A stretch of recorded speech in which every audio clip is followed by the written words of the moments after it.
ഈജിപ്തിലെ അവസാനത്തെ ഫറവോയും Ptolemaic ഭരണാധികാരിയുമായിരുന്ന Cleopatra ഏഴാമന്റെ അന്ത്യവിശ്രമ സ്ഥലം സംബന്ധിച്ച് നിഗൂഢതകൾക്ക് വിരാമമാകുന്നു.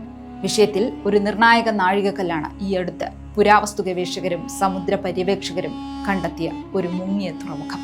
ടപ്പോസിരിസ് മാഗ്നയ്ക്ക് സമീപമുള്ള ഈ തുറമുഖം സംബന്ധിച്ച് ഈജിപ്ഷ്യൻ വിനോദസഞ്ചാര പുരാവസ്തു മന്ത്രാലയം കഴിഞ്ഞ ദിവസമാണ് കണ്ടെത്തലുകൾ പ്രഖ്യാപിച്ചത്. അലക്സാൻഡ്രിയയിൽ നിന്ന് ഏകദേശം 30 മൈൽ പടിഞ്ഞാറ് ടപ്പോസിരിസ് മാഗ്ന എന്ന പുരാതന ക്ഷേത്രത്തിന് സമീപം സ്ഥിതി ചെയ്യുന്നതാണ് വെള്ളത്തിനടിയിലായ തുറമുഖം.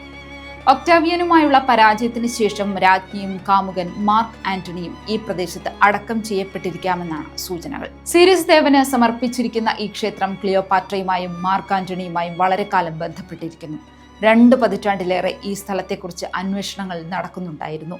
മെഡിറ്ററേനിയൻ കടലിനു താഴെ ഉയർന്ന തൂണുകൾ, ആംഫോറകൾ, നങ്കൂരങ്ങൾ, മിനുക്കിയ ഒരു തറ എന്നിവ ഉൾപ്പെടെ നിരവധി ഘടനകൾ സംഘം കണ്ടെത്തി.